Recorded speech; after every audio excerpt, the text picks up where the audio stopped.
સરકારનો માછીમારોને મોટો રાહત ભર્યો નિર્ણય। ડીઝલ પર પ્રતિ લીટર ₹15 સુધી વેટ રાહત।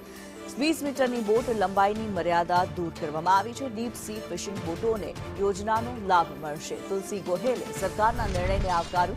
રિપ્લેસમેન્ટ યોજનાનો લાભ સરળ બનશે તેવું તુલસી ગોહેલનું કહેવું છે। 22.50 લાખની સબસિડી સહિતની યોજનાઓનો લાભ ગીર સોમનાથના 7,000 બોટ ધારકોને ફાયદો થશે। 18,000થી વધુ ફિશિંગ બોટોને સીધો લાભ મળશે। 2 લાખથી વધુ લોકોની રોજગારીને પ્રોત્સાહન મળશે। તુલસી ગોહેલ કે જે માછીમાર બોટ એસોસિએશનના પ્રમુખ છે તેમના દ્વારા નિવેદન આપવામાં આવ્યું છે।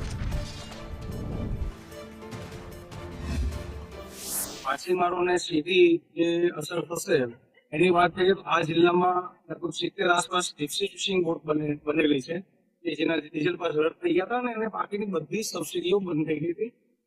એને સીધી અત્યારે એને લાભ મળવા ચાલુ થઈ છે, એની સીધી અસર થશે।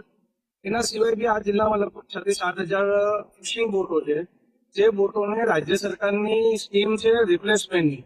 આ રિપ્લેસમેન્ટની સ્કીમ એવી છે કે નવી બોટ બનાવવા માંગે તો સરકાર એને 22.5 લાખ રૂપિયા સુધીની જે મદદ કરવાની સહાય આપવાની વાત હતી, પણ 20 મીટરની જે મર્યાદા હતી એની હિસાબે અત્યારે બોટોવાળાની જરૂરિયાત મુજબ જે બોટો અમને મોટી બનાવી હતી છતાં બી અમે બનાવી શકતા હતા નહીં। સરકારના નિર્ણયથી અમે આ રિપ્લેસમેન્ટની સ્કીમમાં બોટો અમારી 20 મીટરથી ઉપર બનાવશું તો અમને આ સબસિડીનો બી લાભ મળશે 22.5 લાખનો।